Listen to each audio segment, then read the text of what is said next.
l'ouverture des portes de la nouvelle église de Ciel International au niveau de Pointe-Noire au Congo-Brazzaville. Et nous voulons en même temps les saluer tous les frères du Congo-Brazzaville, de Pointe-Noire, de Ciel-Logos, dans le merveilleux nom de Jésus-Christ.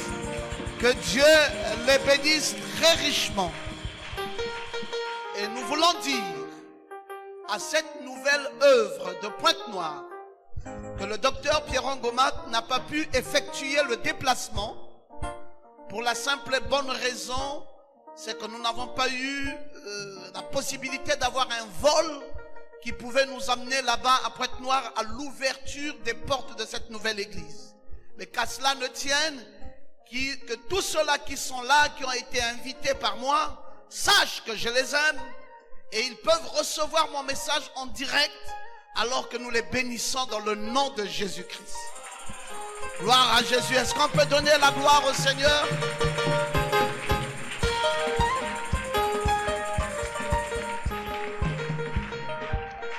Je voulais pour ce soir parler sur un sujet très important.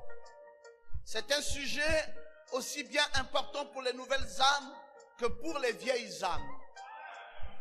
Il s'agit ici de décortiquer ce que nous appelons l'immortalité de l'âme.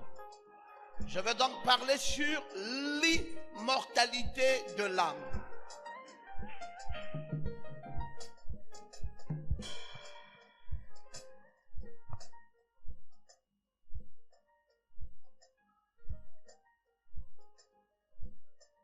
L'immortalité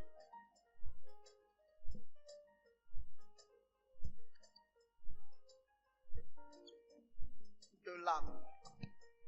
Et nous allons lire dans Matthieu au chapitre 10, le verset 28. Alors que nous sommes debout, nous lisons sa parole. Je vais changer celui-ci. Matthieu 10, le verset 28. Ne craignez pas ceux qui tuent le corps et qui ne peuvent tuer l'âme. Craignez plutôt celui qui peut faire périr l'âme et le corps dans la guéhenne. Amen. Gloire à Jésus. Vous pouvez vous asseoir un instant. Nous voulons développer ce sujet sur l'immortalité de l'âme en expliquant clairement qu'est-ce qui ferait que nous puissions quitter la dénomination, ou qu'est-ce qui pourra expliquer que nous puissions quitter le monde pour être dans la foi de ce message. Vous savez que beaucoup de gens se posent la question de savoir, je pouvais rester simplement un dénominationnel, aller dans une église pentecôtiste, et cela m'aurait suffi largement. Pourquoi est-ce que c'est nécessaire de ne pas être dans la dénomination et encore moins dans le monde et venir dans ce glorieux message? Ce que vous devez déjà retenir, et ça je le dis pour les nouvelles âmes et je le dis aussi pour les anciennes âmes, les prédicateurs, les pasteurs, d'ailleurs que je salue en passant parce que je sais qu'ils sont très nombreux qui sont venus aujourd'hui, dimanche en après-midi, pour écouter le docteur Pierron Gomat. Alors, je voulais vous dire ceci. Il y a plusieurs catégories d'hommes sur la terre. Le prophète William Branham nous dit qu'il y a une catégorie qu'on appelle les vierges sages. Ces vierges sages, c'est exactement la catégorie du message. Et ça n'a rien à voir avec la dénomination, ça n'a rien à voir avec les païens. Là, c'est les croyants du message. Essentiellement les croyants du message. Et ce qui les qualifie, c'est qu'ils ont de l'huile en réserve. Et vous avez une autre catégorie qu'on appelle les vierges folles. Les vierges folles sont parmi les vierges qui étaient dans Matthieu au chapitre 10 et qui se réveillèrent après leurs lampes s'éteignirent. Il y avait 5 vierges folles dont les lampes s'éteignirent parce qu'elles n'avaient pas d'huile en réserve. Et ce sont les vierges folles. Et ces vierges folles, dans la typologie, représentent toutes ces églises pentecôtistes et dénominationnelles. Et vous avez, en même temps, une troisième catégorie qu'on appelle les justes. On peut les appeler les justes ou les bons. C'est une catégorie d'hommes qui n'ont pas cru dans la parole, mais qui ont exercé un ministère de bienfaisance à l'endroit de l'épouse. Et c'est l'exemple de Nicodème. Il a été gentil vis-à-vis de Jésus et à cause de cette façon de faire, cette gentillesse à l'endroit du maître de l'univers ou à l'endroit de la dame épouse, Madame Jésus-Christ, alors ces personnes bénéficieront de la grâce de la vie éternelle simplement pour avoir été bons ou pour avoir été justes à l'endroit du Seigneur ou à l'endroit de son épouse. Vous avez une quatrième catégorie de personnes. Ceux-là, on les appelle les perdus. Les perdus ou les mauvais.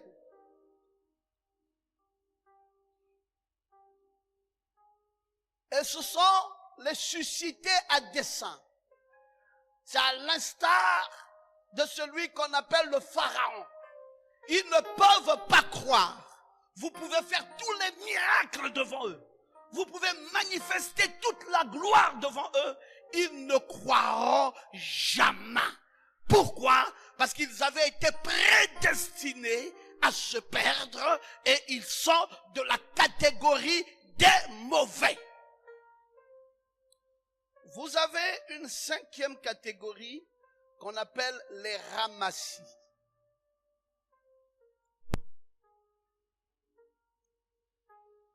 Les ramassis, c'est la catégorie de Judas Iscariote. Ils avaient pourtant leur nom inscrit dans le livre, mais du fait d'avoir trahi le maître, leur nom fut effacé du livre. Alors que les vierges sages ou l'épouse, les noms ne seront jamais effacés du livre de vie. Et d'ailleurs, leurs noms sont inscrits dans le livre de vie de l'agneau. Et ceux-ci, les ramassis, les noms ne sont pas dans le livre de la vie de l'agneau, mais dans le livre de vie. Et ce nom sera effacé et à la fin, ils se perdront. Vous avez une sixième catégorie qu'on appelle les martyrs. Les martyrs juifs sont ceux qui ont mêlé leur sang au sang de Jésus. Ce sont eux qui ont été sacrifiés tout au long des âges de l'Église. Et à cause d'avoir été sacrifiés, ils bénéficieront de la vie éternelle. Et vous avez une septième et dernière catégorie qu'on appelle les 144 000. Et les 144 000, c'est Israël. Et eux aussi ont la grâce d'avoir la vie éternelle. Voici, les amis, les 7 catégories des gens qu'il y a sur la terre. Et toutes les 7 catégories ici ont ce qu'on appelle une âme.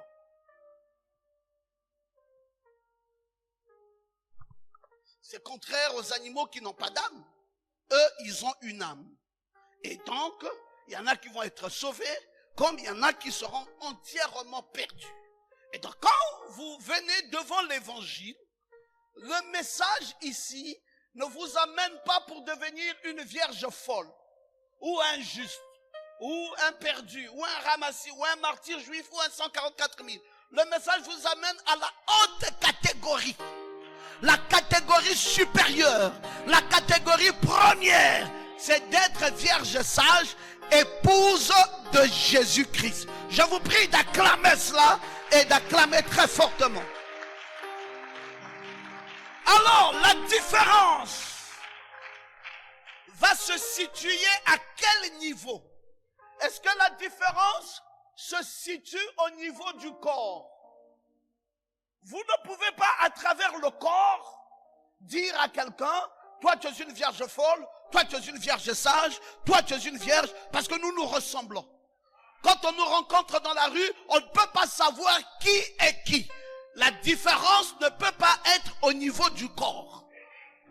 Est-ce que la différence est au niveau de l'esprit? Non.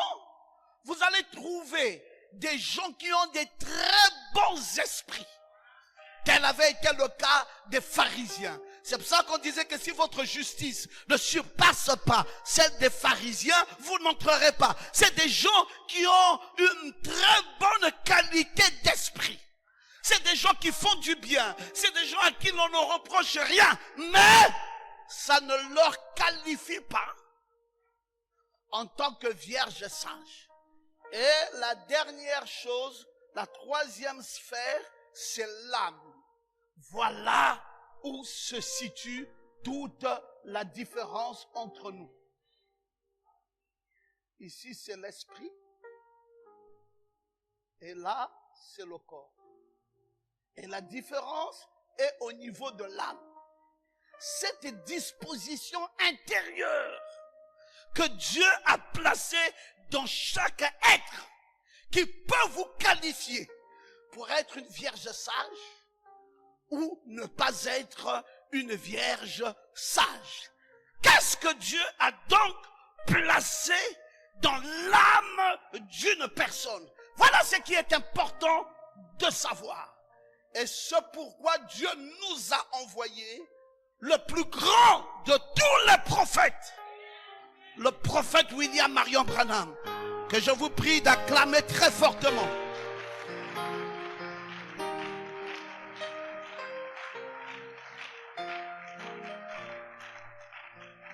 Vous avez maintenant sous vos yeux les trois domaines qui caractérisent l'homme. Tout homme que vous voyez a ces trois domaines. A un domaine appelé l'âme, a un domaine appelé l'esprit et a un domaine appelé corps. Vous allez comprendre que ces trois domaines ne sont pas toujours bien compris des hommes. Et Dieu va nous envoyer tout un prophète pour nous donner les détails de cela et nous montrer à quel niveau le changement radical de l'âme se produit. C'est une chose fantastique. C'est pour cela qu'il a fallu qu'Apocalypse 10 vienne.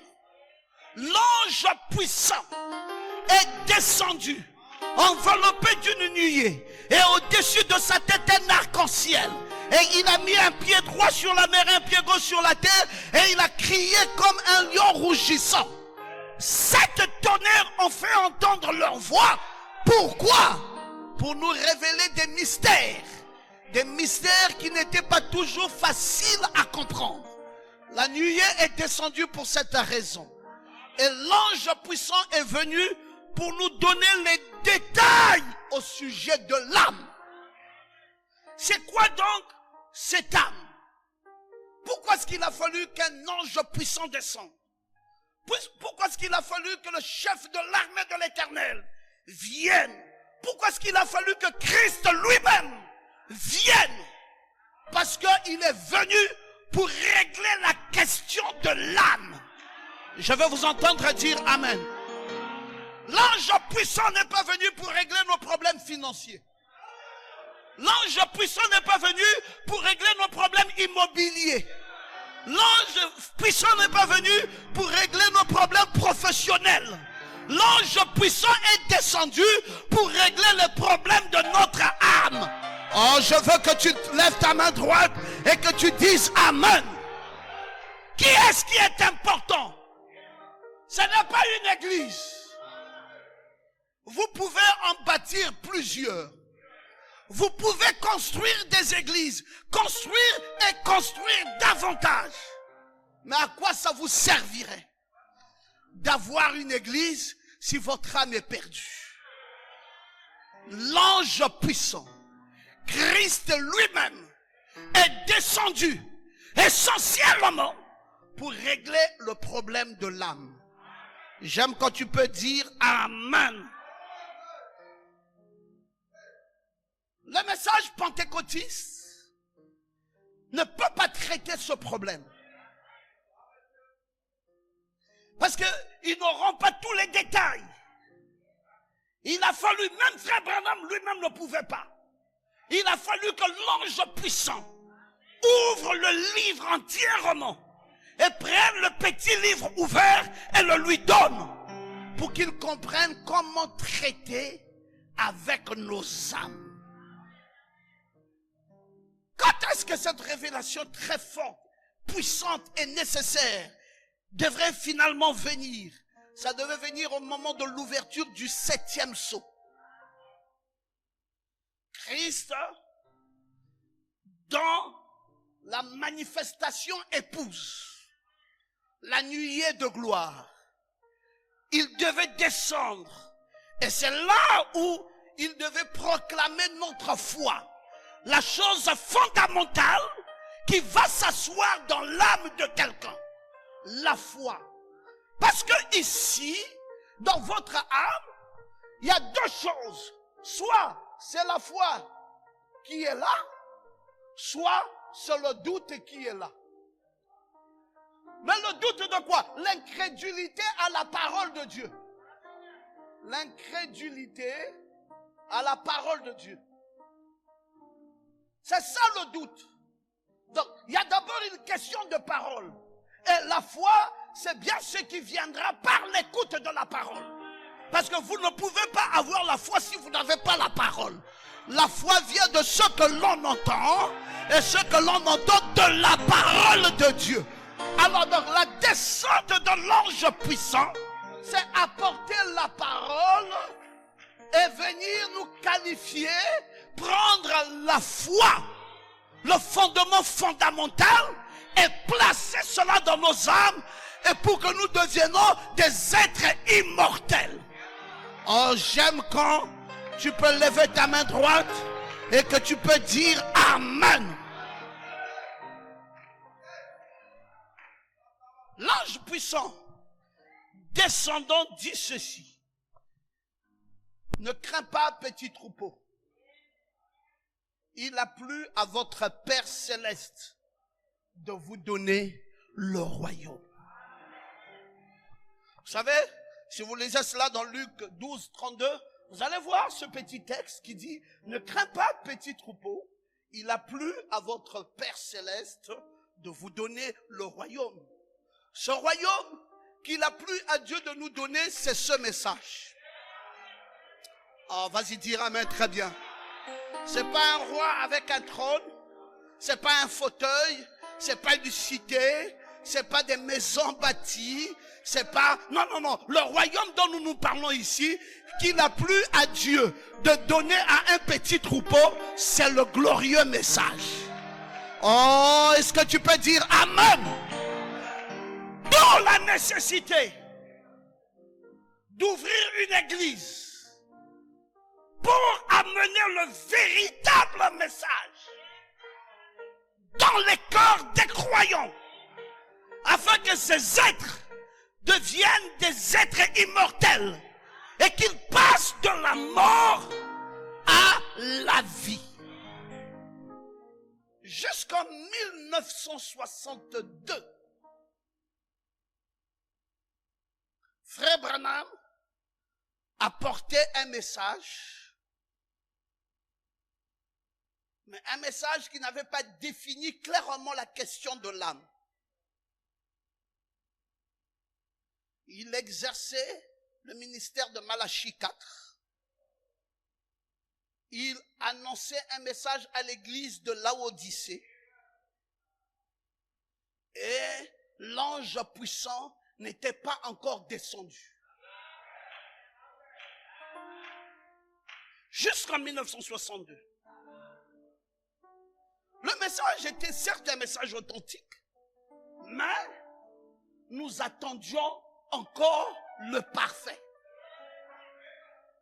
Nous attendions la plénitude de la parole. Parce que Paul va dire, quand le parfait viendra, ce qui est partiel disparaîtra. Donc, voyez comment Dieu est pointilleux sur la question de sa parole. Ce n'est pas tout que d'avoir un prédicateur. Ce n'est pas tout que quelqu'un vienne derrière une chaire et prêche la parole. Il peut être tout un prédicateur, mais ce qu'il donne est imparfait. Je ne vous ai pas entendu dire Amen. Alors, on dira, merci prédicateur, mais nous attendons que le parfait vienne. Parce que c'est le parfait qui fait disparaître l'imparfait. Et Paul avait connaissance de ces choses. C'est pour cela qu'il annonçait que quand le parfait viendra, le partiel disparaîtra. Jusqu'en 1962, nous avons tout un prophète, un véritable prophète, et pas des moindres, mais nous attendions le parfait. Le parfait devait nécessairement arriver. C'est comme encore aujourd'hui, on a beaucoup de prédicateurs, mais très peu sont rentrés dans le contact de l'ange puissant. Oh, vous savez qu'il est formellement interdit de prêcher ce message si vous n'avez pas rencontré Dieu dans le buisson ardent. Il faut avoir rencontré Dieu dans le buisson ardent avant de se permettre de prêcher ce message. Sinon, ce que vous donnerez ne ferait pas toujours du bien aux âmes des gens qui devraient écouter ce message. Il fallait que la plénitude soit là. Il fallait que le parfait soit là. Le parfait, c'est un message destiné à une épouse. C'est cette nouvelle alliance qui amène le changement complet de ta nature. Tu n'auras pas une nature changée si tu n'as pas reçu la plénitude de sa parole. C'est la plénitude de la parole de Dieu qui est cette nouvelle alliance qui amène un ministère de changement complet. Est entré dans le 8e jour éternel de Dieu. De quoi je parle? Je parle ici d'un changement complet et d'une nouvelle alliance qui t'attracte et t'amène dans le 8e jour éternel de Dieu.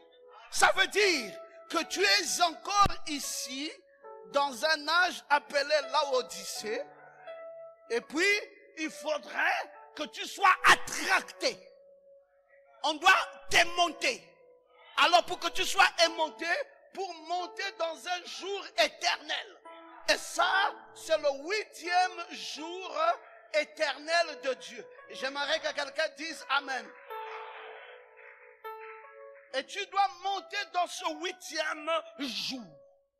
Mais monter dans ce 8e jour, c'est pour le changement complet de ton âme. C'est pour apporter la substance vie qui doit rentrer dans ton âme afin que tu deviennes une personne entièrement changée. Donc tu n'es pas changé parce que tu as prié. Tu n'es pas changé parce que tu es allé dans une église. Tu n'es même pas changé parce que tu as jeûné. Tu n'es pas changé parce que tu pratiques le bien et que tu as décidé de ne plus fumer, de ne plus boire, de ne plus commettre adultère, mais tu es changé parce que tu as reçu la parole éternelle de Dieu. Cette parole éternelle de Dieu, qui est la parole du 8e jour éternel de Dieu, qui descend en toi comme une nouvelle alliance et vient dans ton âme, directement dans ton âme, et produit un changement complet et radical. Et ça fait de toi une nouvelle création en Christ. Oh, je pensais que tu te mettrais debout. Je pensais que tu dirais simplement Amen. Décidément, docteur Ngoma, qu'est-ce qui nous change? Nous pensions que c'était le fait de trouver une bonne église. Qu'est-ce que vous entendez, vous, par une bonne église? Une bonne église, c'est pas son bâtiment. Une bonne église, c'est la totalité de la parole qui est prêchée. Une bonne église, c'est la plénitude de la parole. C'est la parole éternelle du 8e jour qui est donnée à l'église. Et c'est ce qui fait que votre âme passe de la mortalité à l'immortalité. Une bonne église, ce ne sont pas les carreaux qu'il y a autour. Une bonne église, c'est pas la climatisation qu'il y a. Mais une bonne église, c'est la parole qui est donnée. Jonas, un vrai ministère, c'est le ministère de la parole. Il peut y avoir 1000 dénominations et une seule église véritable du message. Nous allons demander à toutes ces 1000 dénominations de fermer leurs portes et de venir recevoir la plénitude de la parole qui va changer complètement la disposition de leurs âmes. J'aimerais vous entendre dire Amen.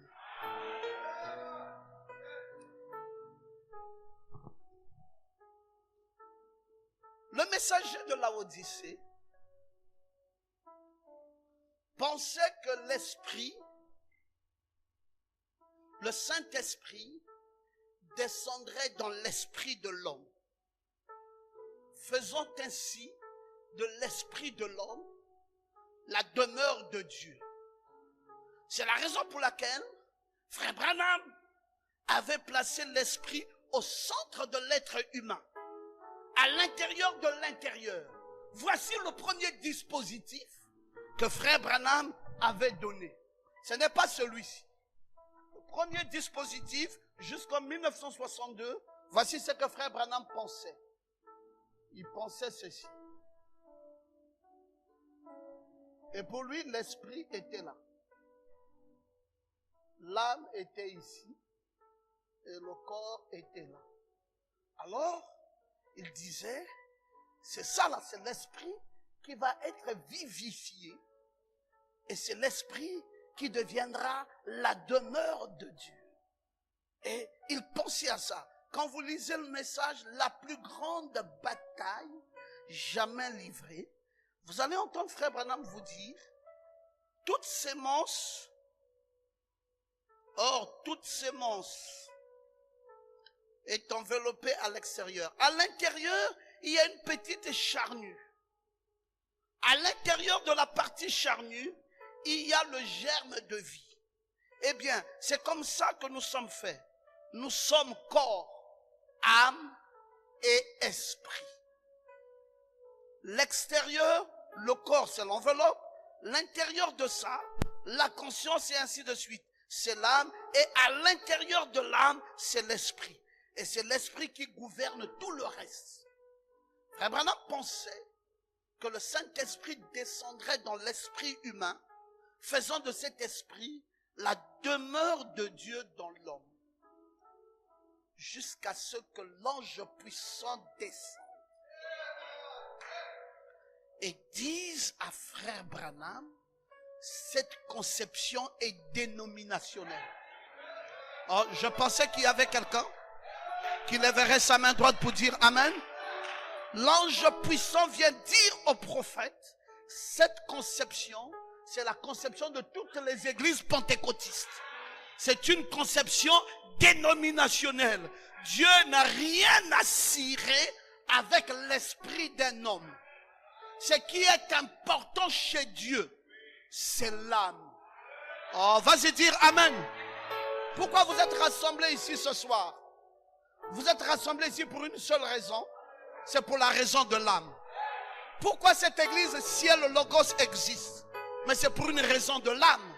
C'est parce que nous voulons mettre la parole ointe dans vos âmes. Dites encore Amen.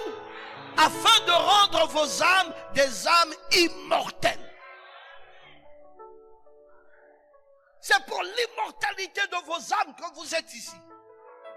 Maintenant, vous pourrez bénéficier autre chose comme la grâce d'avoir une communion fraternelle, comme la grâce d'avoir des frères et sœurs, comme la grâce de certaines délivrances, comme la grâce de certains témoignages, comme la grâce des faveurs de Dieu. Tout ce que vous voudrez avoir par après, c'est des bonus. Mais la seule véritable raison de votre présence ici, c'est de rendre vos âmes immortelles. Est-ce que je peux vous entendre dire amen? Alors, l'ange puissant a corrigé son prophète. Il lui a fait savoir que ce que tu vois là, c'est pas véritablement ça. Ce n'est pas l'esprit qui doit recevoir le Saint-Esprit. Voyant dans sa vie spirituelle quelques anomalies, quelques irrégularités, des hauts et des bas, une vie vacillante, tu te dis, mais est-ce que vraiment le Saint-Esprit s'est assis dans mon âme? Non, quand le Saint-Esprit s'assoit dans ton esprit, tu ne peux pas avoir une véritable conversion avec ça. Tu auras une foi vacillante. Tu peux voir des miracles, mais le salut de ton âme n'est pas garanti. Tu peux même faire des neuvaines, des pénitences pour des raisons du salut. Tu pourras jamais être certain d'être entièrement sauvé parce que ton âme est vide. Est-ce que je peux t'entendre dire amen? Chaque fois, la chair va te sortir de la volonté de Dieu et tu seras toujours une personne avec une foi vacillante. L'esprit, c'est le domaine imparfait. Et l'âme, c'est là la réelle demeure du Saint-Esprit.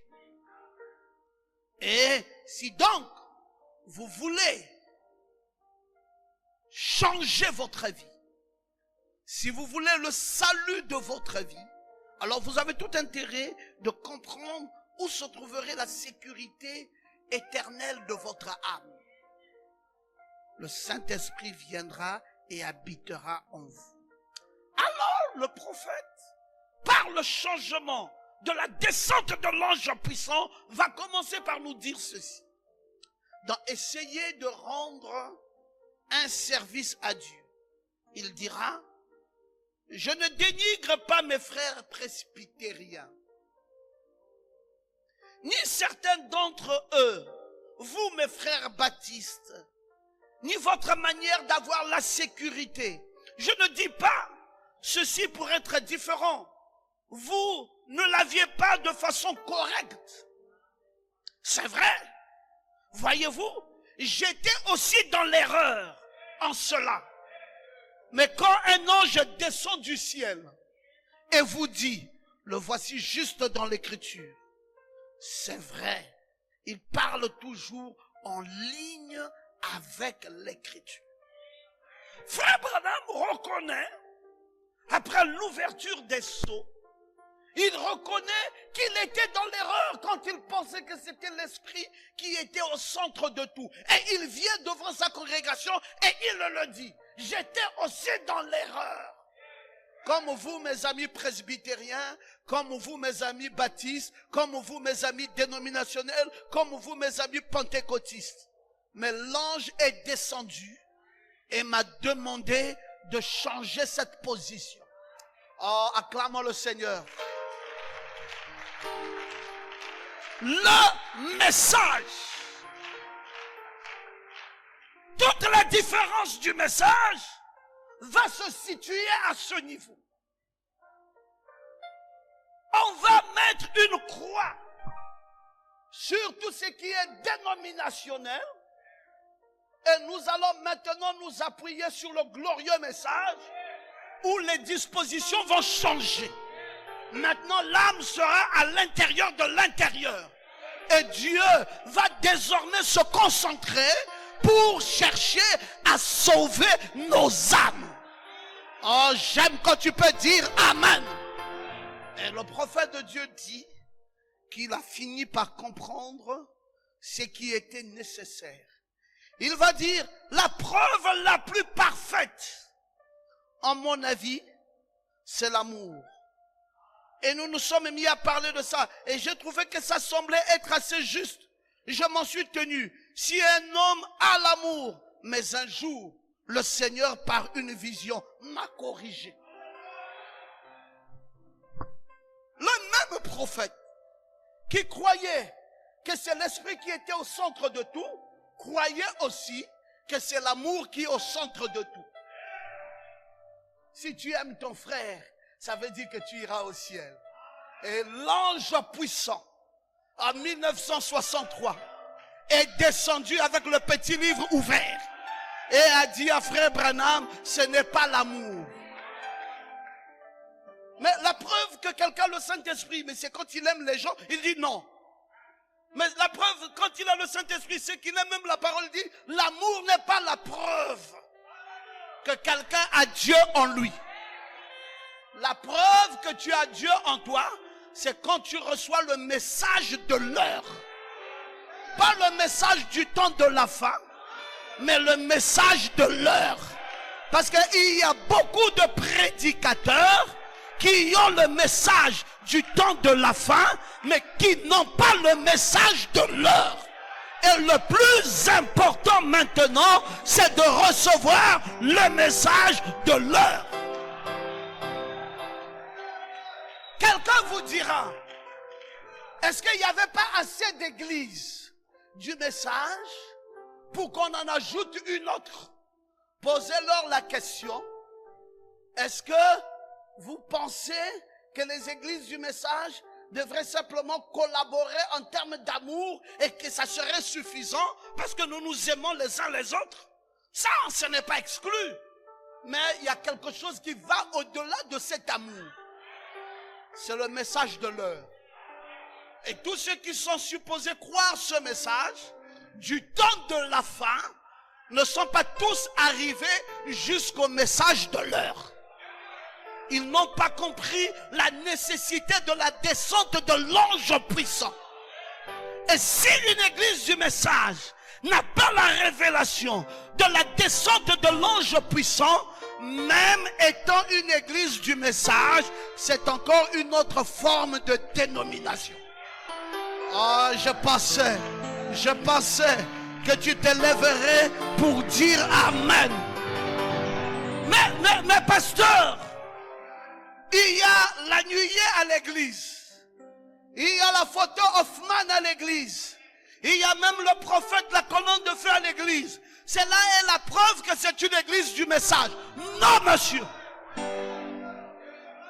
Une église du message n'est pas qualifiée à cause du fait qu'il porte le nom tabernacle. À cause du fait qu'il ait des photos dans l'église. Ce n'est pas ce qui qualifie une église du message. Une église du message est qualifiée lorsqu'elle croit le message de l'heure. Et le message de l'heure, c'est la descente de l'ange puissant, enveloppé d'une nuée et un arc-en-ciel dans sa tête. Le message de l'heure, c'est le 7e sceau. Le message de l'heure, c'est l'ange puissant. Le message de l'heure, est-ce que quelqu'un peut-il dire Amen? Vous allez dire oui. Il a donné le message au 7e ange. Ça ne s'arrête pas là. Allez-y lire le verset 8. Nous sommes à l'Apocalypse 10.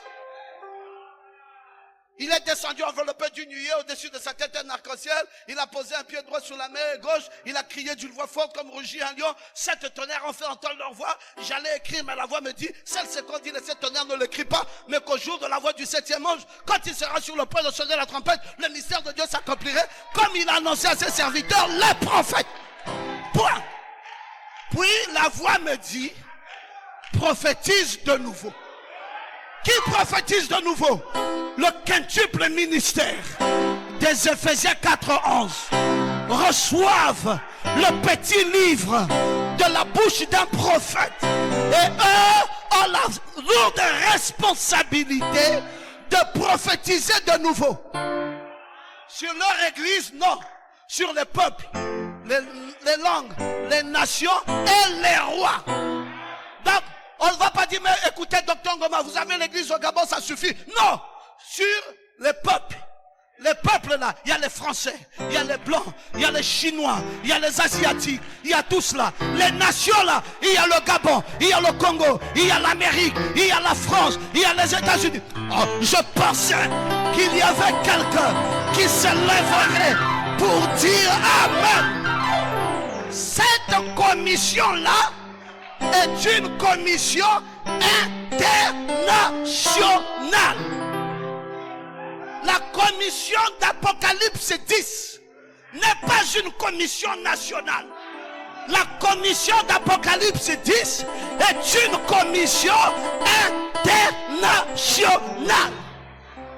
Il y a toujours et il y aura toujours un auditoire visible et un auditoire invisible.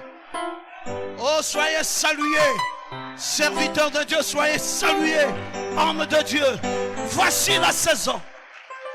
Voici pourquoi nous sommes ici. Voici pourquoi le message doit avoir de l'impact. C'est la raison pour laquelle nous ne pouvons pas laisser un territoire libre à l'ennemi.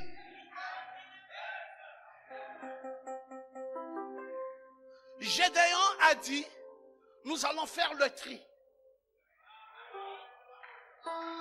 Nous sommes devant la rivière. Nous sommes devant la parole.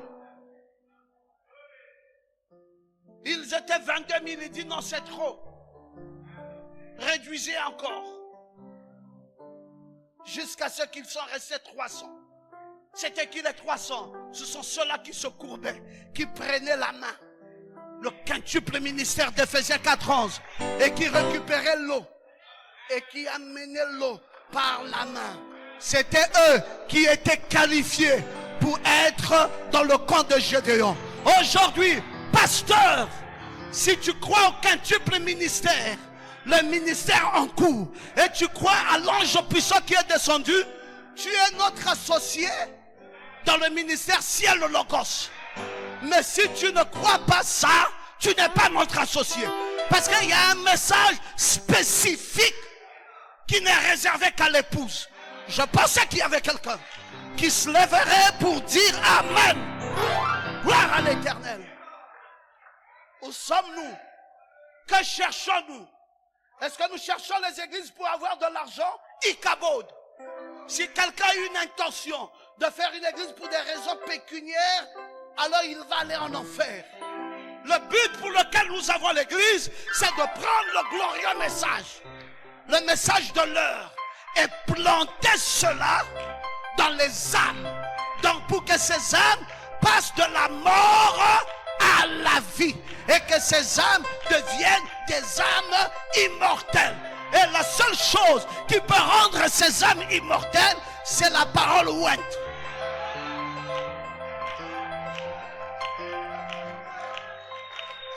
La parole ointe donnée par un messager oint. Et véhiculé par le ministère de Docteur Ouin. Oh, je pensais qu'il y avait quelqu'un qui dirait Amen à la parole. Quel temps nous sommes. Mais c'est glorieux. C'est glorieux. Donc Branham, jusqu'en 1962, est en train de corriger les pensées dénominationnelles. Parce que là, il est simplement un Élie de Malachie 4, mais un autre réformateur. Il doit rentrer dans la plénitude de sa dimension. En tant que prophète d'Apocalypse 10. Et pour rentrer dans la plénitude de sa fonction, il doit oublier que l'amour est le signe initial du Saint-Esprit. Il doit oublier que l'esprit est le centre nerveux de l'être humain. Et il doit modifier les croyances fondamentales pour installer la vraie foi. Et nous sommes ici pour installer la vraie foi. Oh, disons tous Amen. Disons Amen, très bien. Gloire à Jésus. Après avoir été corrigé par le Saint-Esprit, Frère Branham vient aussi corriger son premier enseignement. et positionner l'église. Il dit que le centre de tout cela, la tour de contrôle de l'homme, l'intérieur de l'intérieur, c'est bel et bien l'âme. Ce n'est pas l'esprit. C'est l'âme qui est le lieu de repos de la parole. C'est l'âme qui est le trône de Dieu. C'est l'âme qui est le tabernacle du Saint-Esprit dans l'homme. C'est là que le ciel, ça veut dire Saint-Esprit, descend sur la terre. Quand on dit le ciel descend sur la terre, il descend dans l'âme. Et il faudrait que cette nouvelle chose soit installée. Alors, dans le message, le Dieu de cet âge mauvais, le prophète nous dit maintenant, l'être extérieur est un être physique qui est dirigé par 5 sens. L'homme intérieur, lui, est un esprit d'homme qui est dirigé, lui aussi, par 5 sens. Ah, il corrige déjà. Et il dit, le corps ici, il y a la vue, il y a l'ouïe, il y a l'odorat, il y a le goûter et il y a le toucher. Il dit 5 sens. Et il envoie l'esprit ici. Il dit, il y a la conscience, il y a les sentiments, il y a la mémoire, il y a la raison et il y a la conscience. Conscience, sentiment, mémoire, raison et imagination. Il dit que là aussi, il y a 5 sens. Mais il dit, ce sont les sens de l'esprit. Maintenant, le prophète comprend désormais où emmener l'église. Il dit, cette église, l'esprit lui aussi, il a 5 sens. La conscience. Mais l'homme extérieur a 5 sens. La vue, le goûter, le toucher. Mais l'homme intérieur, à l'intérieur, il y a une âme qui est dirigée par une chose. Votre libre arbitre. Maintenant, c'est ce libre arbitre qui va faire loger soit la foi, soit le doute. Mais à l'intérieur ici, une seule chose, libre arbitre. Mes amis, le libre arbitre est ce qui fait que tu sois ici ce soir. On ne force pas la foi de nos jours. On ne dit pas à quelqu'un crois parce que ton père, c'est lui qui croit. Crois comme ta mère. Crois comme ton grand frère. Crois comme ta tante.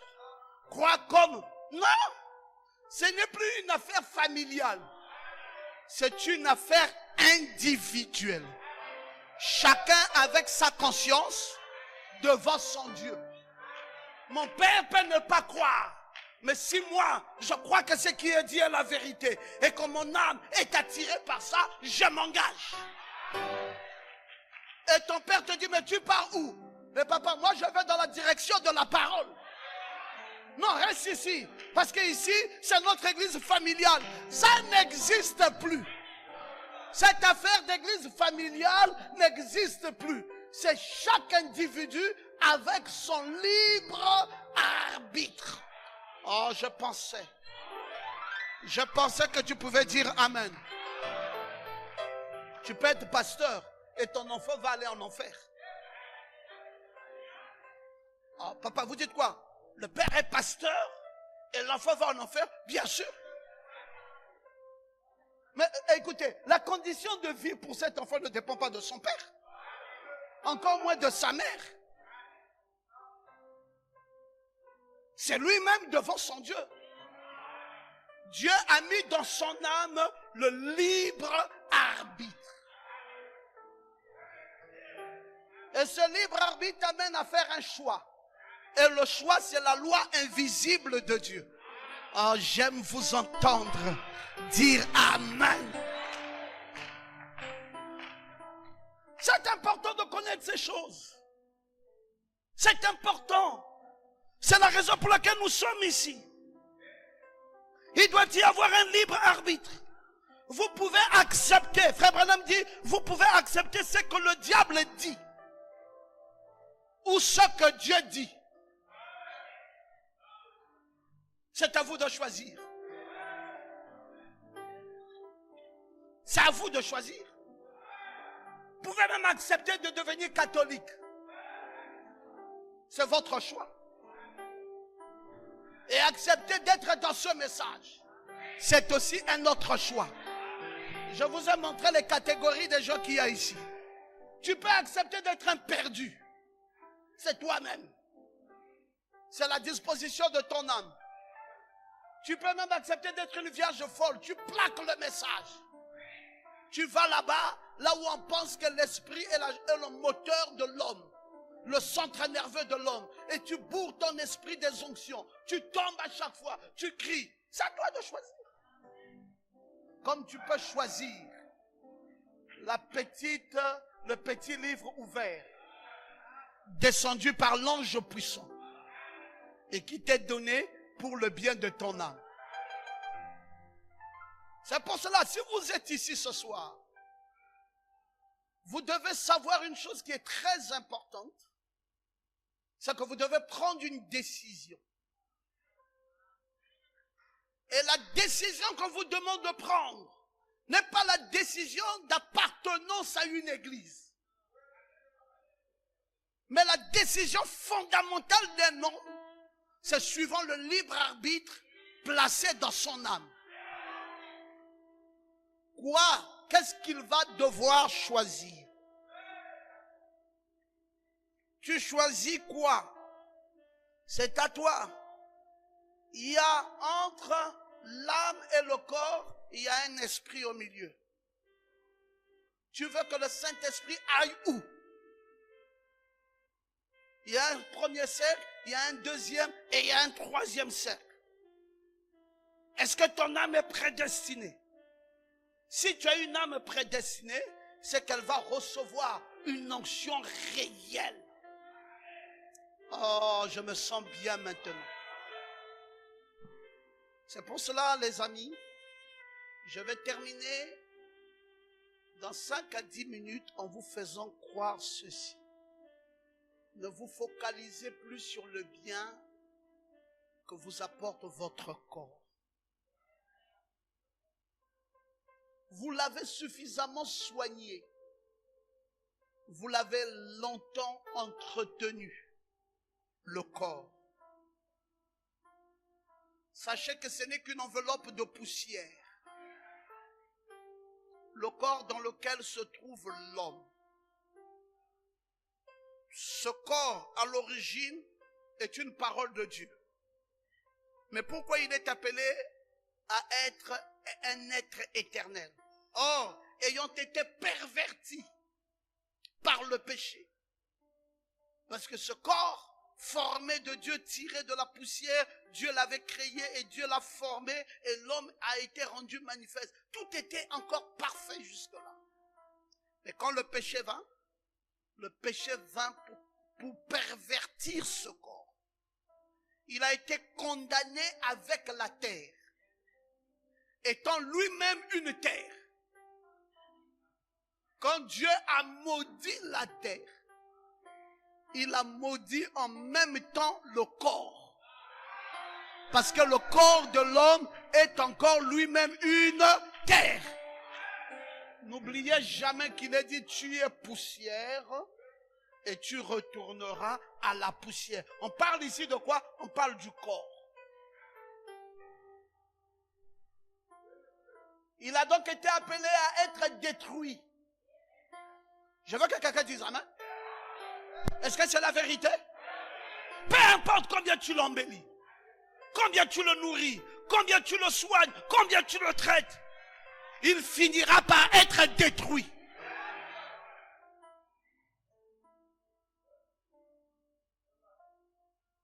À moins que Dieu lui accorde un rachat. Mais que va-t-il racheter? Pas cette maison pestiférée du diable. S'il y a un rachat, c'est qu'il y a un autre corps. Pas celui-ci. Celui-là qui ne mourra jamais. C'est pour cela Paul dit, si cette tente sur laquelle je me trouve est détruite, j'ai une autre tente qui m'attend. Laquelle ne sera jamais détruite, laquelle ne mourra jamais. Et elle reviendra dans sa jeunesse. Un corps beau et éternel qui a été placé dans le fichier éternel de Dieu. Lequel corps a 18 ans. Oh, non, mais dites amen bien. Ce corps-ci est vulnérable. Il est atteint par les cheveux blancs. Il est atteint par les rides. Il est atteint par la fatigue. Il est atteint par la maladie. Il est même atteint par le coronavirus. Mais il y a un corps qui est dans la bibliothèque de Dieu. Aucun coronavirus ne peut l'atteindre. Oh. J'aimerais que quelqu'un dise amen. Aucun coronavirus ne peut atteindre cet autre corps. Il est jeune, il est beau, il est éternel. Et il ne mourra jamais, il ne vieillira jamais. Il n'aura jamais de rides. C'est pour cela, quand vous venez à l'église ici, et que nous vous prêchons le message, nous ne voulons pas satisfaire votre corps. Parce que ce corps-ci est vulnérable. Nous connaissons sa destinée éternelle. Il sera détruit. Oh, vous avez dit amen? Il y a quelque chose qui est plus important que ce corps. Alors, docteur, qu'est-ce que vous nous dites alors? Je dis, pas ce corps perverti. Parce que ce corps, c'est le produit du péché et de la honte.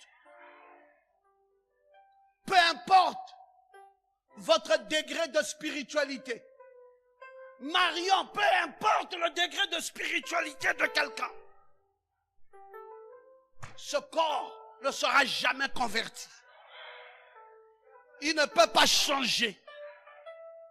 C'est pour cela que Branham dit, même rempli du Saint-Esprit, mets-le en contact d'un sexe opposé. Tu vas voir comment il va être bizarre. Il va même oublier qu'il part à l'église. Alléluia. Mais qu'est-ce qui est donc important? Quand nous allons donc à l'église, qu'est-ce qui est important? Écoutez, Romains 7, 23 vous dit, mais je vois dans mes membres une autre loi.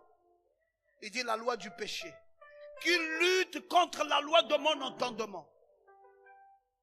La compréhension de l'homme intérieur qui me rend captif, esclave à la loi du péché, qui est dans mes membres. Misérable que je suis, qui me délivrera du corps de cette mort? Qui me délivrera du corps de cette mort? Voilà le mauvais corps. Il faut un évangile. Il faut un évangile approprié pour que tu sois délivré de ce corps. Parce que celui-ci, quand tu es venu à l'église, on veut gommer ça. On veut gommer ce corps en toi. Te délivrer de ça. T'amener encore plus loin. Te délivrer de ce qui est vacillant, ton esprit. Et t'amener plus loin. Nous voulons raffermir. Affermir et raffermir ton âme.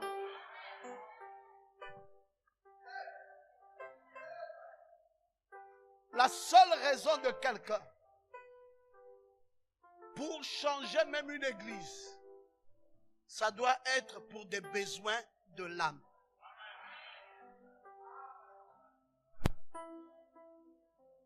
Si je suis quelque part où mon âme n'est pas nourrie par la vraie parole, mais bien sûr qu'il faut sortir. Pour aller où? Pour aller là où mon âme sera nourrie.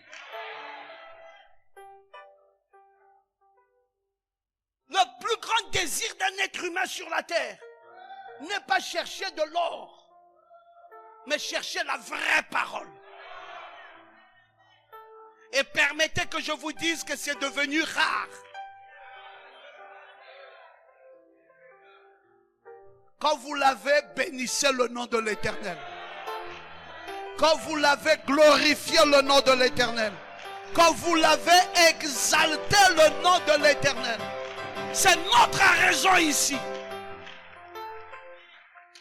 C'est notre raison d'être. L'apôtre Paul dit qu'il est esclave. Ce corps l'a amené dans un esclavage. Il dit, misérable que je suis, qui me délivrera du corps de cette mort? Qui?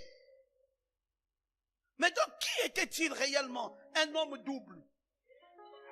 Il voulait être délivré de ce corps pour avoir un autre corps.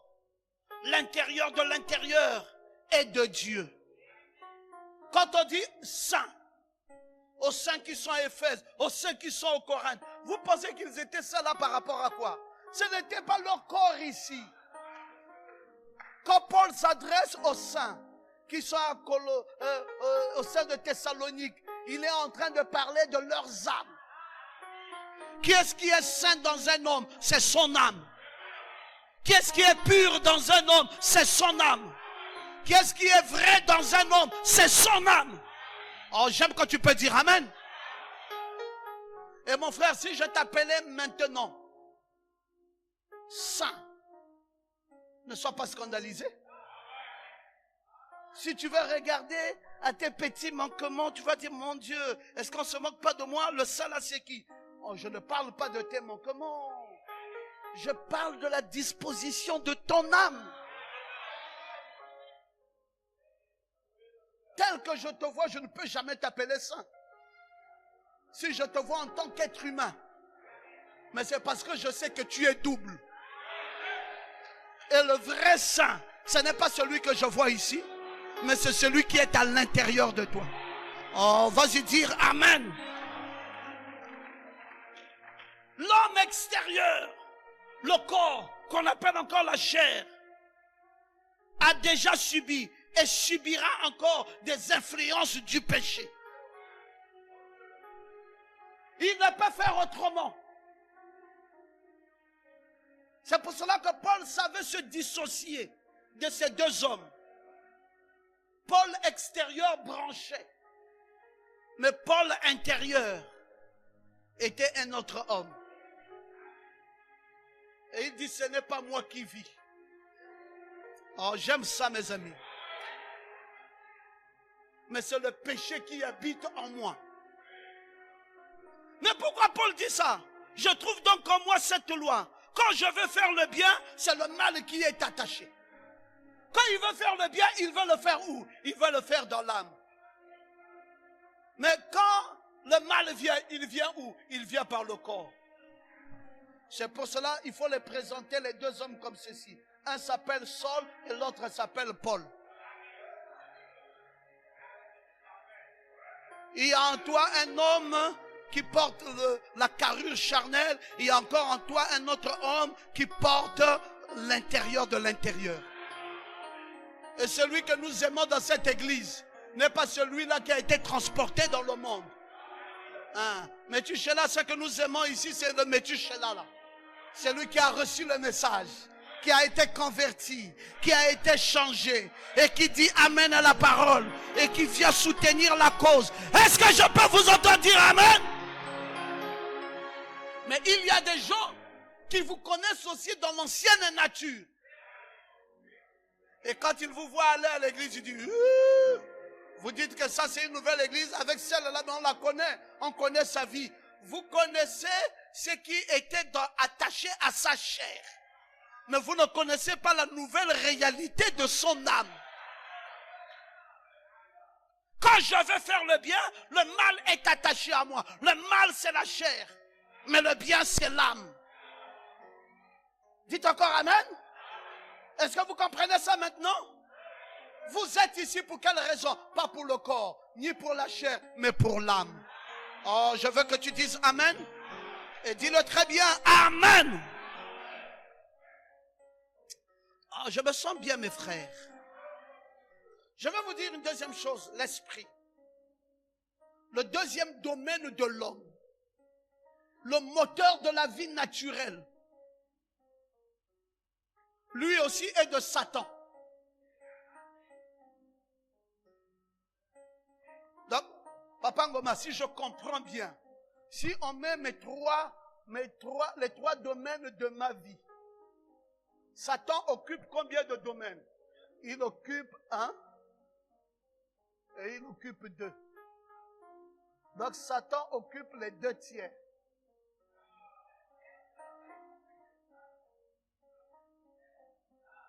Et Dieu, lui, n'occupe que 1/3. C'est pour cela, vivre la parole de Dieu. On ne peut pas rester à la maison. Laissez quelqu'un dire non, il a déjà cru, laissez-le à la maison. Frère, il a cru, laissez-le à la maison, le diable va le rattraper. Je veux que quelqu'un dise amen bien. Le diable va le rattraper.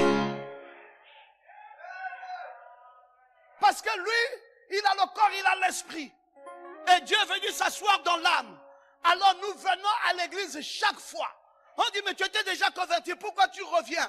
Nous venons à l'église pour chasser le diable tous les jours de mon esprit. Parce qu'il y a des combats d'esprit. La plus grande bataille jamais livrée se trouve dans la pensée. Il y a des pensées charnelles qui traversent mon esprit. Il y a des pensées démoniaques qui traversent mon esprit. Et quand je viens écouter la parole chasse les mauvais esprits, chasse les mauvaises pensées, chasse les mauvais ceci, les mauvais désirs. La parole chasse ces choses. Et alors, je me maintiens en tant que chrétien grâce à la parole de Dieu.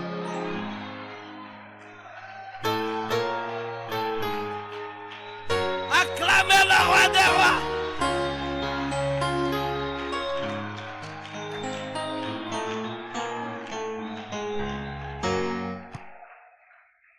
Non, mais tu peux venir à l'église seulement une fois dans le mois. L'essentiel, c'est que ton âme essaye. Tu vas te retrouver en train de boire les alcools. Essaye. Tu vas te retrouver dans les mains de femmes en train de faire l'adultère. Essaye. Tu vas te retrouver dans les mains d'un homme sans le savoir. La parole de Dieu est très importante. Parce que Dieu, son domaine en moi n'est que 1/3. Et Satan, son domaine en moi est 2/3. Donc je dois lutter. C'est un combat. Même quand il me dit tu es fatigué, je dis je m'en vais à l'église. Il me dit tu es malade, je dis je ne suis pas malade, je m'en vais à l'église. Il me dit mais regarde, tu n'as même pas d'argent, tu es fauché. Je dis fauché ou pas fauché, je m'en vais à l'église. Il me dit mais écoute, tu es fatigué, laisse tomber. Je dis je m'en vais à l'église. Je ne peux pas laisser tomber. Si j'essaye de laisser tomber, le diable va me gagner. C'est pour cela que je dois lutter. Je croyais que tu te mettrais debout et que tu dirais amen.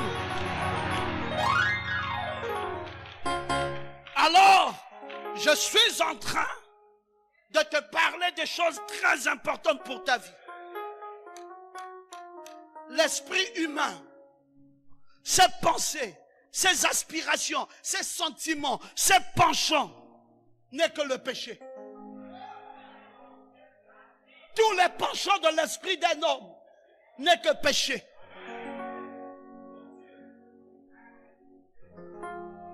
Parfois quand tu es même dehors, il y a une soeur qui vient avec une jupe très longue et une autre qui vient avec une jupe courte. Tu verras que ta pensée va seulement vouloir que tu regardes celle qui a la jupe courte.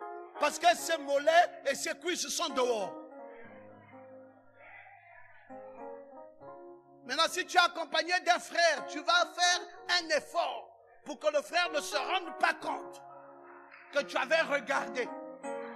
Mais en vérité, ton esprit ne veut t'amener qu'à regarder ça. Pourquoi? Parce que l'esprit là est charnel. Oh, acclame Dieu. Et tu sais que ce que nous disons, c'est la vérité. Dis Alléluia. Dis gloire à Dieu. Mais c'est vrai, mon frère. Les penchants de notre esprit. Voilà là où ça part. Et donc je dois mener un combat.